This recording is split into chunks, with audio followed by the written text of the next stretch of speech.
Assalamualaikum warahmatullahi wabarakatuh.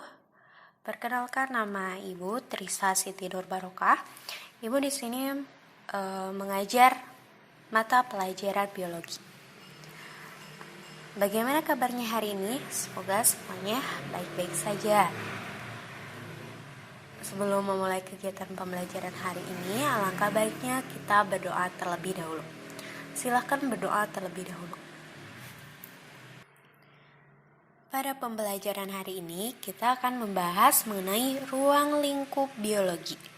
Adapun tujuan pembelajarannya, yang pertama, siswa dapat menganalisis cabang biologi beserta manfaatnya bagi manusia dan lingkungannya berdasarkan pengalaman kehidupannya sehari-hari.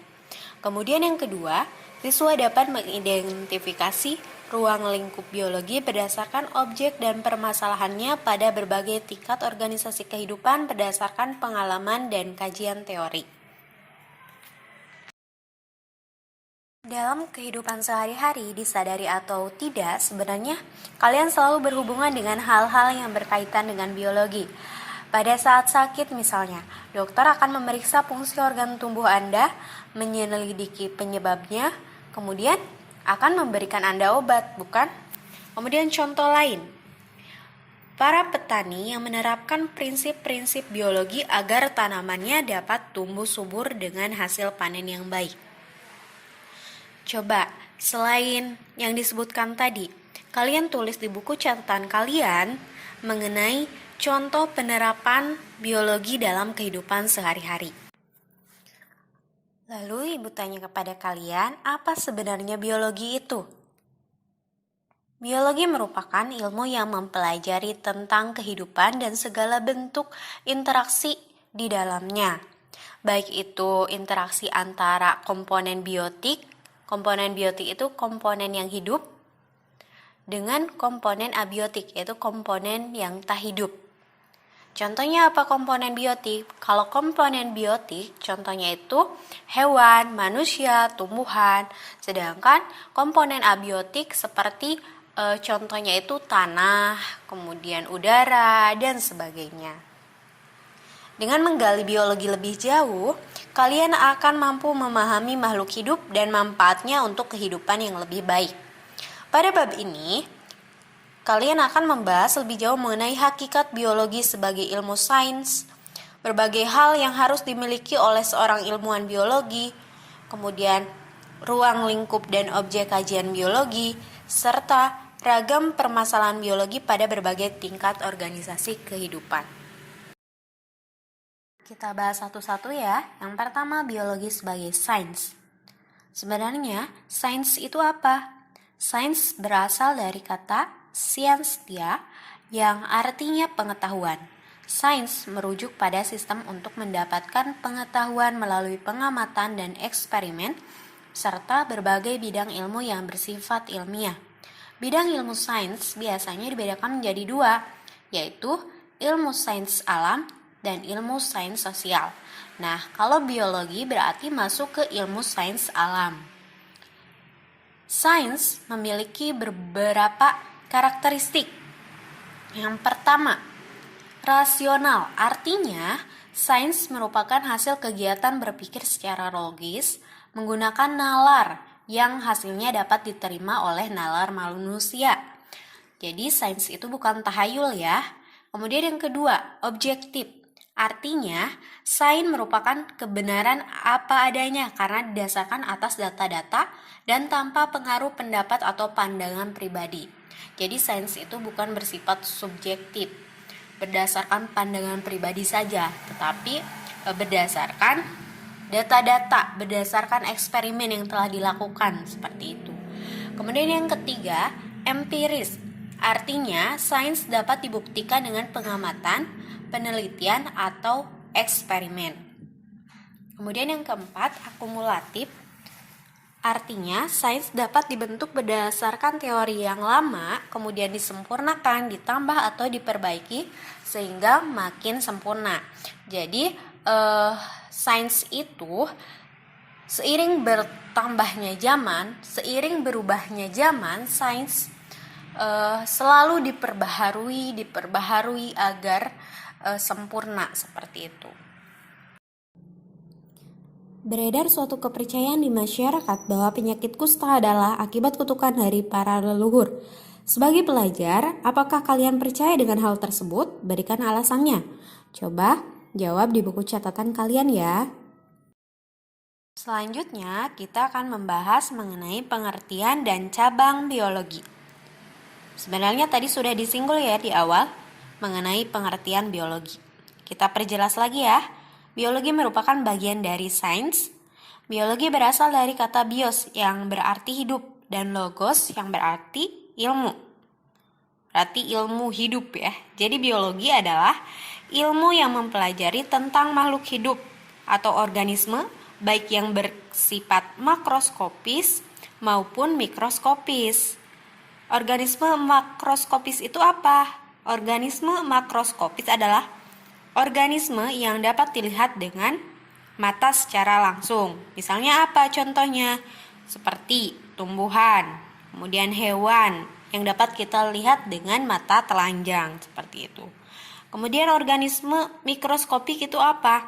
Organisme mikroskopik adalah organisme yang tidak dapat dilihat dengan mata secara langsung. Jadi butuh bantuan alat, yaitu dengan mikroskop. Contohnya apa? Seperti bakteri, kemudian virus yang sedang melanda saat ini, virus COVID-19, seperti itu. Biologi muncul dan berkembang melalui pengamatan dan eksperimen terhadap organisme yang pernah ada atau hidup di bumi. Dari waktu ke waktu, pengamatan dan eksperimen biologi terus dilakukan dan ditunjang dengan penemuan peralatan modern. Sehingga objek kajian biologi semakin banyak dan beragam. Oleh karena itu, biologi dibagi menjadi beberapa cabang biologi. Jumlah cabang biologi semakin banyak seiring dengan munculnya penemuan-penemuan baru. Cabang biologi yang ada saat ini antara lain, yang pertama ada anatomi, mempelajari tentang struktur bagian tubuh makhluk hidup. Kemudian ada anestesi, mempelajari pembiusan atau penghilang rasa sakit yang berhubungan dengan operasi atau pembedahan. Kemudian ada bakteriologi. Bakteriologi mempelajari tentang bakteri. Kemudian ada genetika, mempelajari cara penurunan sifat makhluk hidup kepada keturunannya. Kemudian ada histologi, mempelajari jaringan tubuh. Kemudian ada botani, mempelajari beraneka ragam tumbuh-tumbuhan. Dan masih banyak lagi cabang-cabang biologi yang lain.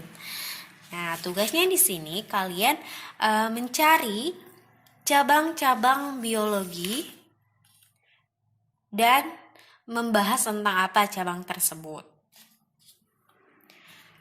Nah, berkaitan dengan cabang-cabang biologi, maka diperlukan adanya penyelesaian kasus atau masalah dalam kehidupan manusia. Dalam menangani masalah-masalah tertentu, diperlukan kerja para ahli yang menguasai bidang ilmu tertentu. Sebagai contoh, pada kasus flu burung misalnya, untuk menangani kasus flu burung diperlukan beberapa cabang biologi, yaitu patologi. Patologi itu ilmu yang mempelajari tentang penyebab penyakit. Kemudian ada virologi, yang membahas tentang atau mempelajari tentang virus, kemudian ornitologi, kemudian etologi, ekologi, farmasi, anatomi, dan fisiologi. Kemudian contoh lainnya, dalam kegiatan operasi pasien di rumah sakit diperlukan ahli anatomi, fisiologi, anestesi, histologi, dan farmasi. Nah, sekarang Ibu tanya, mengapa pegawai kebun binatang harus memahami cabang biologi etologi? Untuk pembahasan selanjutnya, kita akan membahas tentang peranan biologi. Penelitian dan penemuan dalam bidang biologi bertujuan untuk meningkatkan kesejahteraan manusia. Penyalahgunaan untuk tujuan kejahatan sangatlah dilarang. Misalnya, virus atau bakteri yang digunakan untuk membuat senjata biologi. Perkembangan biologi saat ini telah ikut serta menyumbang berbagai usaha untuk mensejahterakan kehidupan manusia dalam berbagai bidang. Antara lain, yang pertama di bidang kedokteran, misalnya digunakan untuk teknik pembuatan bayi tabung, kemudian metode keluarga berencana atau KB, cangkok organ tubuh, bedah plastik, dan terapi gen. Kemudian yang kedua, di bidang farmasi, misalnya pembuatan vitamin sintetik, pembuatan obat-obatan tradisional atau jamu, pembuatan obat-obatan modern, kemudian pembuatan antibodi monoklonal, pembuatan hormon insulin buatan. Kemudian yang ketiga, di bidang teknologi pangan, misalnya pembuatan keju, pembuatan yogurt, pembuatan kecap, tape, tempe, oncom, tauco, dan sebagainya. Kemudian yang keempat, di bidang pertanian, misalnya penemuan bibit unggul, tanaman transgenik, yaitu tanaman hasil rekayasa genetika, kemudian kultur jaringan, dan sebagainya. Kemudian yang kelima, di bidang peternakan, misalnya cloning untuk hewan, inseminasi buatan atau kawin suntik, ayam petelur tanpa dibuahi pejantan, dan hewan ternak yang bermutu unggul, memproduksi susu, daging, atau telur yang berkualitas tinggi. Kemudian yang keenam, di bidang perikanan, misalnya budidaya udang windu, budidaya kerang penghasil mutiara, budidaya ikan hias, dan sebagainya. Kemudian yang ketujuh, di bidang industri, misalnya teknik pemisahan logam dari bijinya dengan menggunakan bakteri. Kemudian yang kedelapan, bidang pengelolaan lingkungan hidup. Misalnya pengolahan limbah dengan menggunakan mikroorganisme dan menguraikan tumpahan minyak di laut dan plastik dengan bakteri. Sekian pembahasan dari Ibu. Semoga apa yang disampaikan dapat bermanfaat. Wassalamualaikum warahmatullahi wabarakatuh.